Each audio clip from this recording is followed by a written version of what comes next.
Hello friends, একটা কথা বলি। আজকের বিষয় হলো আমরা সাহসী। আমরা কোন দিক দিয়ে সাহসী সেটা একটু বুঝিয়ে বলি। ইউপি উত্তরপ্রদেশে পেট্রোলের দাম 96 টাকা সামথিং।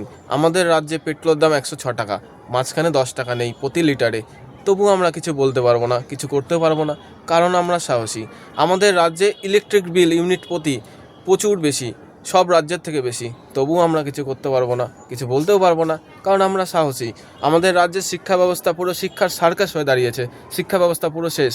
তবুও আমরা কিছু বলতে পারবো না, কারণ আমরা অনেক সাহসী। এই যে পিচের রাস্তা, এক বর্ষায় হচ্ছে, পরের বর্ষায় পিচের রাস্তা পিচ সরে গিয়ে খোয়া বেরিয়ে যাচ্ছে, সেই রাস্তা দিয়েই, সেই ভাঙা রাস্তা দিয়েই আমাদের হেঁটে চলে যেতে হচ্ছে। তবুও আমরা কিছু বলতে পারবো না, কারণ আমরা সাহসী। আমাদের পূর্ব বর্ধমানকে ধানের গোলা বলা হয়, তবু আমাদের ধান চাল এত দাম দিয়ে কিনে খেতে হচ্ছে। কিছু বলতে পারবো না, আমরা সাহসী। সত্যিই আমরা এত সাহসী। ভিডিওটা ভালো লাগলে অবশ্যই লাইক, কমেন্ট, শেয়ার করে দিও।